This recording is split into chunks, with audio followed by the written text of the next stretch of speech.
Queridos hermanos, vamos a comenzar este octavo día de nuestra novena. Te dignaste, Jesús, conceder a Santa Rita la gracia de amar a sus enemigos e imprimiste en su corazón y en su frente la señal de tu caridad y de tu pasión. Por su intercesión, concédenos saber perdonar a nuestros hermanos y comprender el misterio de tu cruz, de suerte que consigamos la felicidad eterna. Amén. Queridos hermanos, hemos meditado en el día de ayer sobre la oración como lugar de la esperanza. Allí, en la oración, nos encontramos con Dios y, por lo tanto, desde ese encuentro brota nuestra esperanza. Y sobre todo de la oración litúrgica, de la oración que realizamos en los sacramentos.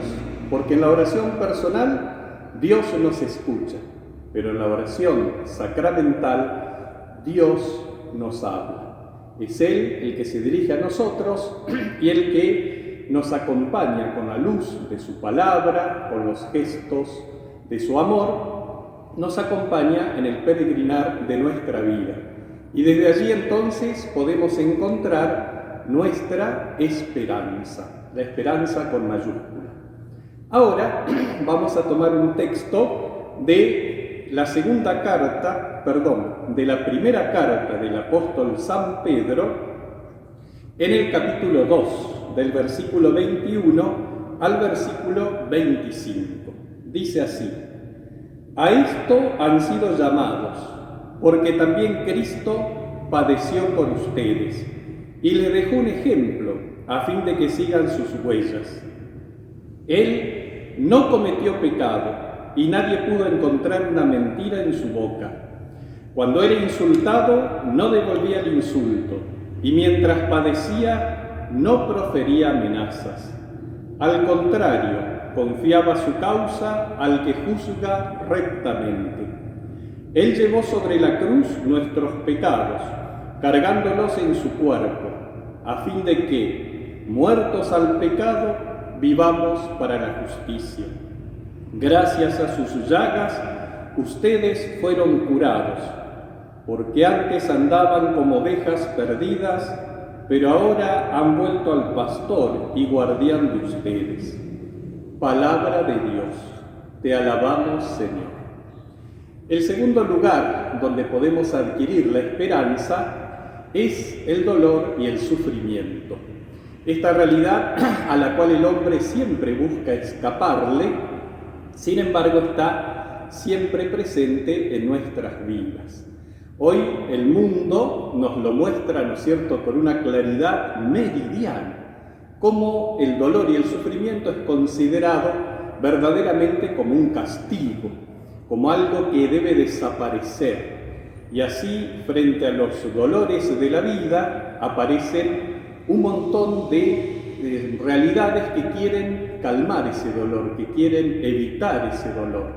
Pero cerramos una puerta, podríamos decir, y se abren muchas otras. Por ejemplo, ¿cuántas personas ante un dolor físico acuden a los fármacos? ¿Y cuántas personas a veces en ese acudir a los fármacos entonces encuentran una adicción?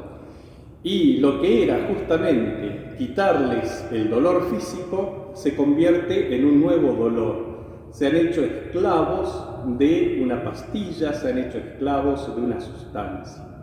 ¿Qué decir de los dolores del alma, los dolores que la vida nos presenta, que no son los dolores físicos de una enfermedad, pero las dificultades, los problemas, las heridas que hay en las relaciones, por ejemplo, intrafamiliares? Frente al futuro que aparece incierto, entonces buscamos evadirnos y ahí aparece esta situación tan dolorosa para tantas personas y tantas familias, que es tener un familiar, una persona cercana, adicta a las drogas, adicta a la pornografía, adicta al alcohol. Son situaciones verdaderamente terribles. Se cierra una puerta, parece que el alcohol te calma, parece que la droga te hace vivir en un mundo feliz, pero indudablemente que cerraste una puerta, pero abriste muchas otras, en la cual aparecen tremendos monstruos que siguen entonces causando nuevos dolores y nuevas dificultades y problemas todavía más graves. Por eso nosotros tenemos que saber que en el dolor y en el sufrimiento también podemos crecer en la esperanza. Recién lo hemos escuchado en el texto de San Pedro, de la primera carta de Pedro. Jesús nos salvó a través del dolor y del sufrimiento. Para él fue una decisión. En el Huerto de los Olivos dice: aparta de mí este cáliz, pero no se haga mi voluntad sino la tuya. El dolor está presente en el mundo a causa del pecado. No solo del pecado personal, porque yo puedo, ¿no es cierto?, ser pecador y luego tengo que hacerme cargo de las consecuencias del pecado, sino de esta acumulación de pecados que hay en el mundo y que lleva precisamente a estas terribles injusticias que estamos viviendo y que son fuente precisamente de dolor y de sufrimiento. ¿Qué hacer frente a ello? ¿Qué hacer frente a esta realidad tan tremenda, tan terrible? Entonces Pedro nos dice: mira, Jesús nos ha dejado un ejemplo para que sigamos sus huellas. Lo pongo en uno de los aspectos, simplemente porque esto tiene tantos aspectos que nos llevaría toda la vida poder conversar. Pongamos este aspecto: una persona que sufre a causa de una injusticia, o de la injusticia de la vida, o de la injusticia de la sociedad en la cual estamos. ¿Qué puede hacer esa persona? Una actitud sería: bueno, voy a tratar de evadirme, voy a tratar de que el dolor no me duele, pero como decíamos, ¿bajo qué ilusión lo voy a hacer? Porque me voy a evadir por un rato, pero la realidad del dolor y del sufrimiento se va a seguir colando en mi vida. Otro sería decir: bueno, ya que recibo mal, yo también voy a hacer mal. Hay personas que dicen: me cansé de ser bueno, ahora voy a ser muy malo para poder entonces devolver todo el daño que me han hecho. Pero no es así.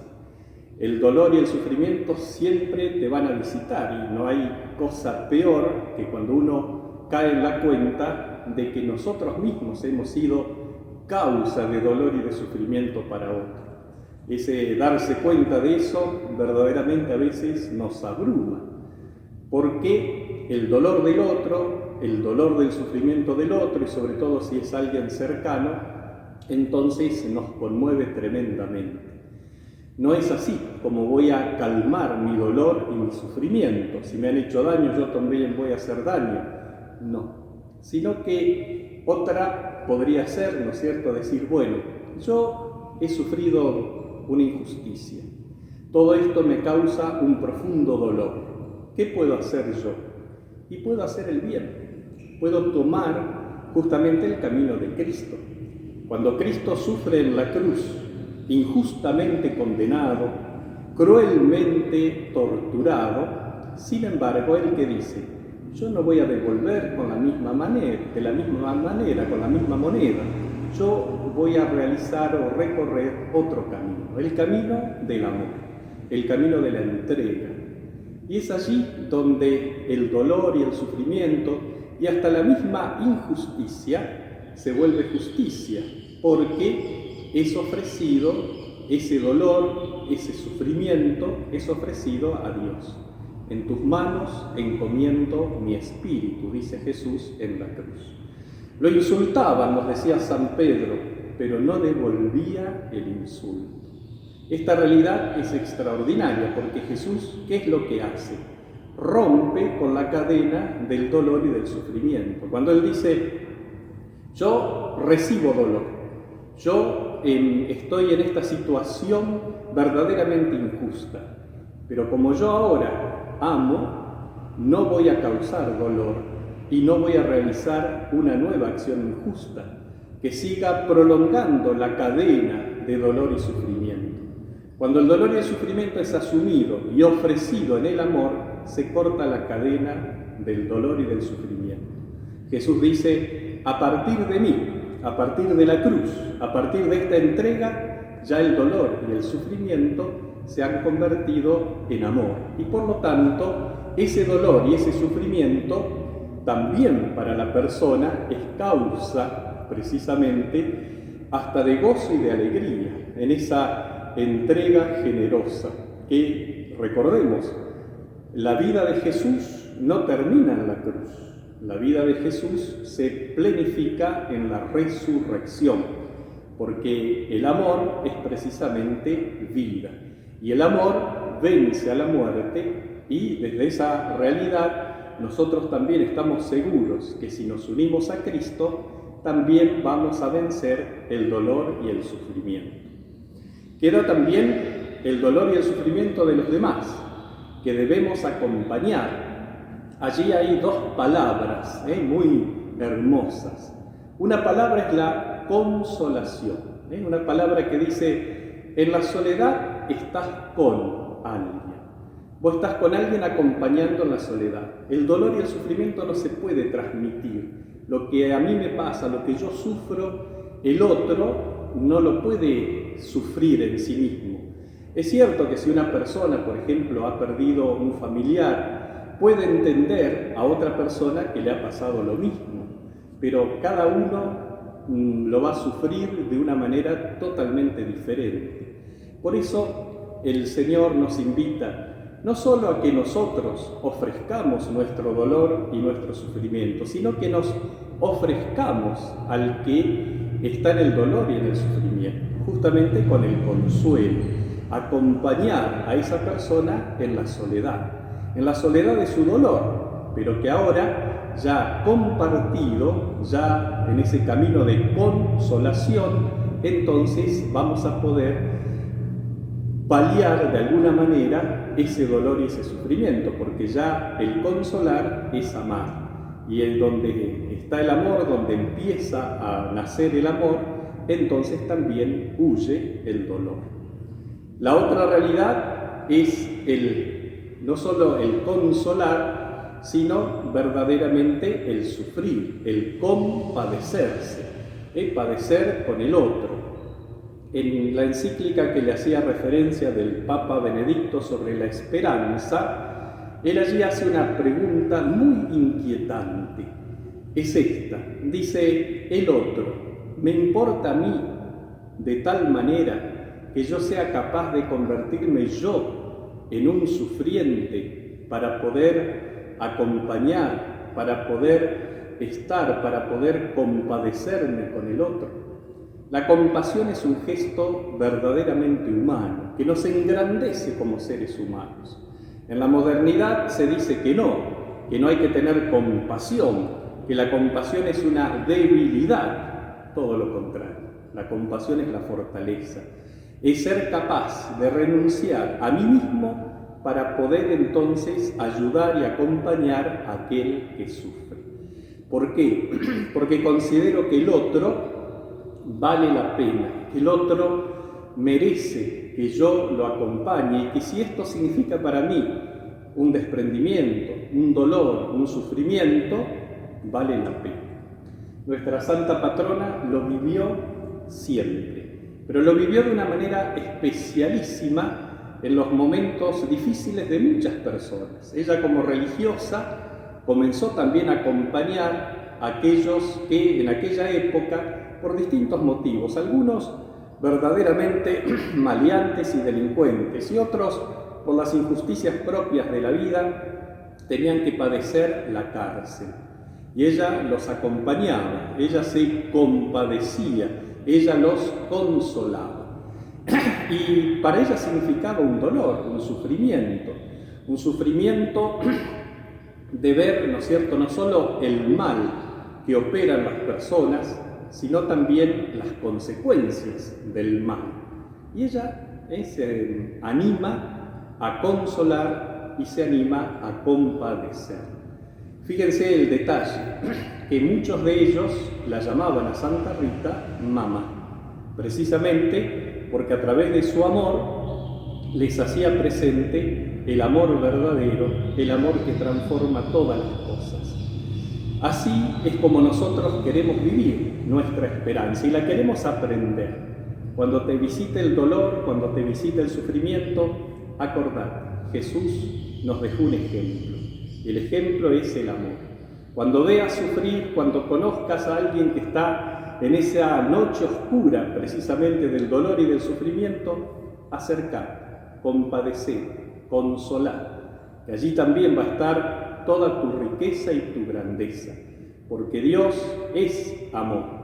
Y allí entonces la presencia de Dios se hará todavía más fuerte, más sólida, porque como dice uno de los salmos, ¿a dónde podré huir de tu presencia? Si escalo el cielo, allí estás tú, pero si me voy al abismo, a lo profundo, a la oscuridad, allí también te encuentro.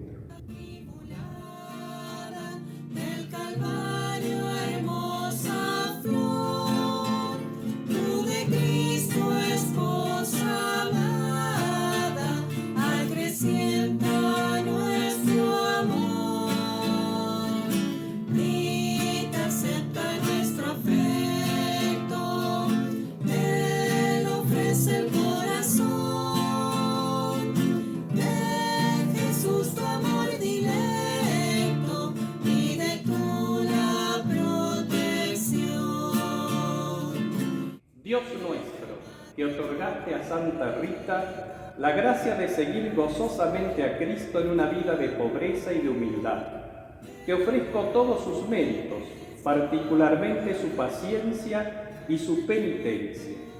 Haz que, a ejemplo suyo, sea mi preocupación principal en esta tierra la de amar y seguir a tu Hijo Jesucristo. Ahora, humildemente te ruego me concedas lo que pido en esta novena.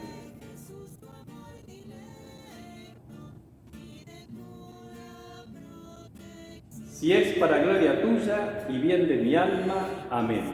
Santa Rita de Casia, ruega por nosotros. Soluciona